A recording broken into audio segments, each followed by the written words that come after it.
In my last video, I tried to define God, and well, that's not the most easy thing to do. And so before I get to the story of Abraham, who was about to sacrifice his son Isaac, I want to try to explain my understanding of God a bit more, so I can also do a better job in explaining my approach on the story of Abraham. So what I noticed lately is that when I try to have a conversation with people about theology, about God, about mythology, there is a clear language barrier. And by that I mean that a lot of people only speak the language of materialism and not the language of symbolism. And so if you interpret stories of the Bible and fairy tales and myths in a materialistic way, then you're not going to understand the meaning of it. Let me give some very simple and clear examples about a materialistic and a symbolic approach. So imagine you are having a fight with some guy, and then your friend tells you have to stand above him. I don't know if you can say that in English, but that's what we say in Dutch. You have to stand above him. Does that mean that you have to stand on the guy's head or on the guy's shoulders, or you have to float above him? Or does it mean you have to be a better person? So when you say above, it talks about the hierarchy of morals. You have to be morally better than the other person. And that's what, in my understanding, heaven also means.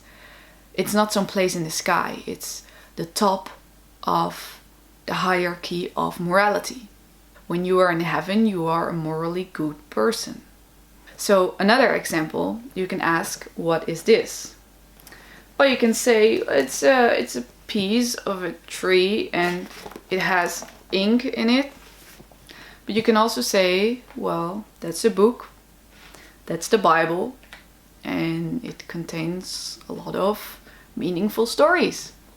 So that's what I mean, that when you talk about these meaningful stories and when you talk about God, then a lot of people, they interpret these things in a materialistic manner. When they ask me, do you believe in God? They are talking about some man with a beard who's sitting on a cloud in the sky. Well, that's not what I believe. And there might be religious people who actually believe it like this, I'm sure, but that's not the way I believe this. So like I said in my last video, I interpret God as reality itself, as a structure of reality. And I use these words by lack of better words because I don't think they're really good words to define God. But yeah, in this way, it really makes sense to me. And I'm not claiming at all that what I'm saying is absolutely true. It's just that this approach helps me to understand these stories and understand reality, to understand God, since I believe that God is the same thing as reality. So when I was thinking a lot about reality, I asked myself, does reality exist? Is there an objective reality? Are there facts? Or is everything a mere perception of everyone? And so I had to say, yeah, a factual reality does exist. Because that's what you can see. That's also what causality is. When you do one thing, then the other thing happens. And that's reality. That's how the world works. And so you could say that people are like a lot of different perceptions, yes. But above those people in the hierarchy, there is this factual reality. And we try to find out how this factual reality works. That's what we call science. And so eventually science can't exist without God, because science exists on the premise that there is a factual reality that is in the hierarchy above human perception, right? And so this factual reality that is above human perception is what I would call God. So the funny thing is that when you deny objective reality, when you deny the existence of facts, then that's also a claim of reality, a claim of truth. And so by denying truth, by denying reality, then you actually yourself believe in some kind of reality. So that's kind of funny. So let's get to the story of Abraham, who was about to sacrifice his son Isaac. So according to the story, God asked Abraham to sacrifice his son. So Abraham created this altar, and then he tied up his son, and he was about to murder him, but then God intervened and he said, well, you don't have to sacrifice him, it's fine. So how this story is usually explained is that Abraham had to prove to God that he would put God above everything, even above his own son. So you might say that in my definition of God, that Abraham had to put reality above all, above everything. Reality is the most important thing. And so you shouldn't be tempted to start lying and raise your kids in lies that are outside of reality. So when I read this story a while back, then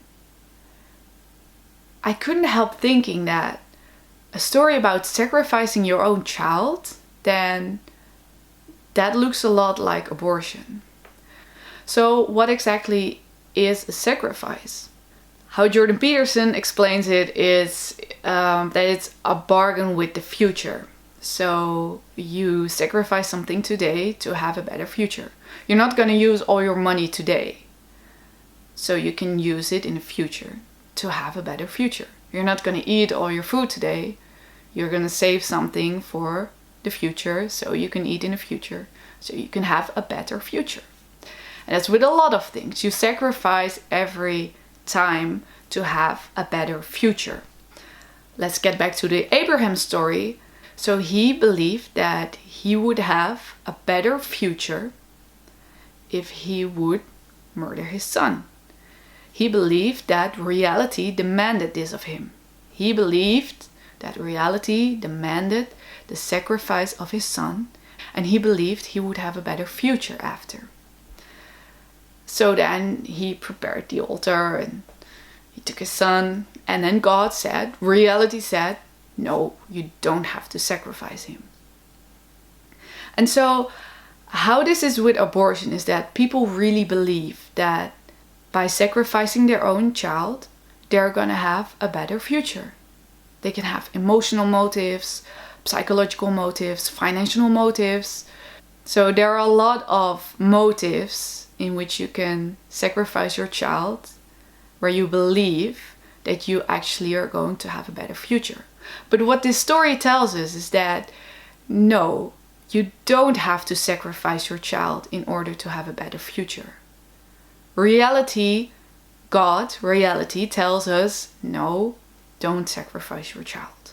So when I was thinking about this story in this way and in these terms like abortion and reality and sacrifice, yeah, it made a lot of sense to me. The story actually makes sense. And I actually believe that no one's gonna have a better future by sacrificing their own child. I honestly believe that. I'm very curious about what you guys think of this approach. My approach of God, my approach of this story of Abraham. And I hope I explained myself well enough, because it's really hard to explain these things. And in a lot of things I feel like I don't really have the right words, but I hope that you get a little bit what I mean and what I'm trying to explain. And yeah, let me know what you think, and I hope you learned something. I hope I made you think about something, and well, I hope to see you at the next video.